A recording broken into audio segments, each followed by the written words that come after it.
राधे राधे। दुष्टकेतु चेकितानः काशीराजः च वीर्यवान् पुरुजित् कुन्तीभोजः च शैव्यः च नरपुङ्गवः। कृष्ण शब्दानुवाद।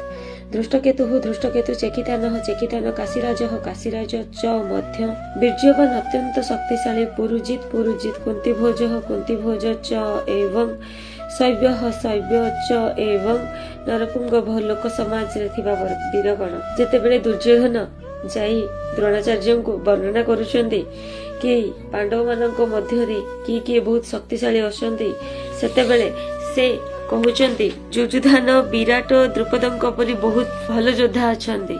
एटा श्लोक 4 रे कहिथिले। एबे पुनी श्लोक 5 रे कहउछन्ति आहुरी मध्य दुष्टकेतु चेकितान काशीराज पुरुजित कुंतीभोज शैव्य आदि अनेक अति महान शक्तिशाली योद्धा थिले। तापरे श्लोक 6 युधामन्युः च विक्रान्तः उत्तमौजा च वीर्यवान् सौभद्रः द्रौपदेयाः च सर्वे एव महारथाः। हरे कृष्ण सप्तमी। युधामन्यु च एवं विक्रान्तः बलवान् उत्तमौजा च एवं वीर्यवान् अत्यंत बलशाली सौभद्रः सुभद्राଙ୍କ पुत्र द्रौपदेयाः द्रौपदीଙ୍କର पुत्रगण च एवं सर्वे समस्ते एवं निश्चित भावे महारथाः महारथी माने विशिष्ट रथारोही योद्धा। अत्यंत बलशाली युधामन्यु वीर्यवान उत्तमौजा सुभद्राଙ୍କ पुत्र एवं द्रौपदीଙ୍କର पुत्रगण एमाने समस्ते से सैन्य बाहिनी रे अछन्ति। एमाने समस्ते विशिष्ट रथारोही योद्धा बा महारथी अटन्ति। हरे कृष्ण। श्लोक 7 अस्माकं तु विशिष्टाः जे तान् निबोधो द्युजोतम नायकाः मम सैन्यस्य संज्ञार्थं तान् ब्रवीमि ते। हरे कृष्ण शब्दानुवाद। अस्माकं आम्भमानଙ୍କର तु किंतु विशिष्टाः विशेष करी शक्तिशाली जे जेउ माने तान् सेमानंकु निबोध जानि रखन्तु द्युजोतम हे द्युज बा ब्राह्मण मानक मध्यरे उत्तम नायकाः नायक बा सेनापतिगण मम मोर सैन्यस्य सैन्य मानकर संज्ञा अर्थम जणाइबा पई तान् सेमानंकु ब्रवीमि मु कहूची ते आपणकर हे द्युजोतम आपणकर अवगति निमित्त मो सैन्य मानकर जेउ माने सेनापति जेउ माने विशेष करी सैन्य चालना रे दक्ष सेमानंक संबंध रे कहूची। श्लोक 8 भवान् भीष्मश्च कर्णश्च कृपश्च समितिनयः अश्वत्थामा विकर्णः च सौमदतिः तथा भाव एव च। भवान् आपण भीष्मः पितामह भीष्म च मध्य कर्णः कर्ण च एवं कृपः कृप च एवं समितिञ्जयः सर्वदा युद्धरे विजयी अश्वत्थामा अश्वत्थामा विकर्णः विकर्ण च एवं सौमदतिः सोमदत्तर पुत्र तथा एवं सेहीपरि भावरे एवं निश्चित भावे च एवं। हरे कृष्ण अनुवाद। आम सैन्य बाहिनी रे सेहीपरि एक कथा किए कहउछन्ति दुर्योधन कहउछन्ति काहाकू कहउछन्ति तांकर गुरु द्रोणाचार्य बा तांकर सेनापति द्रोणाचार्य को कहउछन्ति। प्रथमे से पांडव मानक पक्षरे थिबा महान योद्धा मानकर ना कहिले एबे से कहउछन्ति निजको बुझेइबा पई द्रोणाचार्य सामना रे से कहउछन्ति आम सैन्य बाहिनी रे सेहीपरि आपण भीष्म कर्ण कृप अश्वत्थामा विकर्ण एवं सोमदत्तଙ୍କର पुत्र भूरिश्रवा आदि अछन्ति। एमाने सब बेले युद्धरे विजयी हुअन्ति। भावार्थ ए युद्धरे तांको पक्षरे जेउ माने अति विशिष्ट योद्धा थिले जेउ माने कि सर्वदा युद्धरे विजय लाभ करन्ति सेही मानकर नाम दुर्योधन कहिले। विकर्ण हेउछन्ति दुर्योधनଙ୍କର भाई अश्वत्थामा हेउछन्ति द्रोणाचार्यଙ୍କର पुत्र एवं सौमदत्ती अर्थात भूरिश्रवा बाल्हिक देशर राजाଙ୍କର पुत्र। कर्ण हेउछन्ति अर्जुनଙ୍କର भाई कारण से कुंतीଙ୍କ ठारू कुंतीଙ୍କର विवाह पांडुଙ୍କ सहित पूर्वरु जन्म होइथिले। कृपाचार्यଙ୍କର जमज भग्नी को द्रोणाचार्य विवाह करिथिले।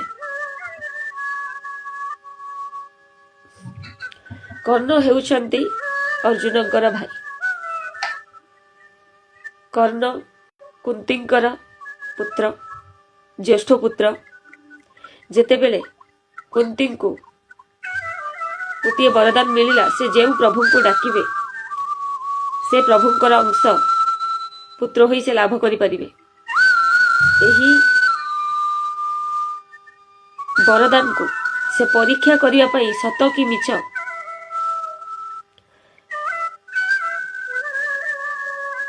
विवाह पूर्वरु प्रभु सूर्य देवता को से मंत्र पढ़ी आह्वान करथिले। सेतेबेले सूर्यदेव कर्ण को पुत्र भाव रे तांको देइथिले। ପରେ କୁନ୍ତି ତାଙ୍କୁ ନଦୀରେ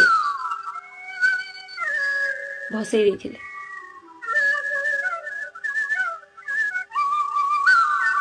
ଆଜିର ପ୍ରଶ୍ନ, କୁନ୍ତୀଙ୍କୁ କିଏ ବରଦାନ ଦେଇଥିଲେ? ଆଗକୁ ପଢିବା ଶ୍ଲୋକ 9। ଅନ୍ये ଚ ବହବଃ ସୁରାଃ ମଦ୍ ଅର୍ଥେ ତ୍ୟକ୍ତ ଜୀବିତାଃ ନାନା ଶସ୍ତ୍ର ଶସ୍ତ୍ର ପ୍ରହରଣାଃ ସର୍ବେ ଯୁଦ୍ଧ ବିଶାରଦାଃ। ହରେ କୃଷ୍ଣ। ଅନୁବାଦ।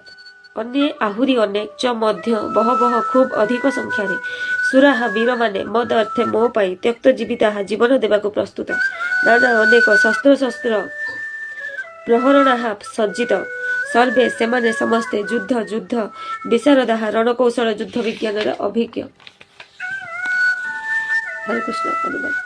ଆହୁରି ଅନେକ ବୀର ଅଛନ୍ତି ଯେଉଁମାନେ ମୋ ପାଇଁ ଜୀବନ ଦେବାକୁ ପ୍ରସ୍ତୁତ। କିଏ କହୁଛନ୍ତି? ଦୁର୍ଯ୍ୟୋଧନ କହୁଛନ୍ତି। ସେମାନେ ସମସ୍ତେ ନାନା ଅସ୍ତ୍ରଶସ୍ତ୍ରରେ ସଜ୍ଜିତ ହୋଇଛନ୍ତି ଏବଂ ସେମାନେ ସମସ୍ତେ ଯୁଦ୍ଧ ବିଜ୍ଞାନ ଅଭିଜ୍ଞ ଅଟନ୍ତି। ହରେ କୃଷ୍ଣ। ଭାଗବତ। ଜୟଦ୍ରଥ, କୃତବର୍ମା, ଶଲ୍ୟ ଆଦିଙ୍କ ପରି ଅନ୍ୟ ଅନେକ ବୀର ଯୋଦ୍ଧା ଦୁର୍ଯ୍ୟୋଧନ ନିମିତ୍ତ ଜୀବନପାତ କରିବା ପାଇଁ ଦୃଢ଼ ନିଶ୍ଚିତ ହୋଇଯାଇଛନ୍ତି। ଅନ୍ୟ କଥାରେ ଏହା ହିଁ କୁହାଯାଇପାରେ ଯେ ଏମାନେ ସମସ୍ତେ ପାପାଚାରୀ ଦୁର୍ଯ୍ୟୋଧନ ଦଳରେ ଯୋଗ ଦେଇ କୁରୁକ୍ଷେତ୍ର ଯୁଦ୍ଧରେ ମୃତ୍ୟୁବରଣ କରିବେ। ଅବଶ୍ୟ ଉପରେ କୁହାଯାଇଥିବା ଏସବୁ ଯୋଦ୍ଧାମାନଙ୍କର ସମ୍ମିଳିତ ବଳବୀର୍ଯ୍ୟ ଉପରେ ବିଶ୍ୱାସ କରି ଦୁର୍ଯ୍ୟୋଧନ ଯୁଦ୍ଧରେ ବିଜୟ ଲାଭ କରିବ ବୋଲି ଖୁବ୍ ଆଶା କରିଥିଲା। ଆଜି ଆମେ ଶ୍ଲୋକ 5, 6, 7, 8, 9 ପଢିଲେ। या ମଧ୍ୟରେ ମୁଁ ଆପଣମାନଙ୍କୁ ଗୋଟେ ପ୍ରଶ୍ନ ପଚାରିଥିଲି। ଆପଣମାନେ ଯଦି ଜାଣିଛନ୍ତି ତାର ଉତ୍ତର କମେଣ୍ଟ ସେକ୍ସନରେ ଜଣାନ୍ତୁ। ନେକ୍ସଟ ଆମେ ପଢିବା ଶ୍ଲୋକ 10 ଆଗାମୀ ଅଧ୍ୟାୟରେ। ରାଧେ ରାଧେ।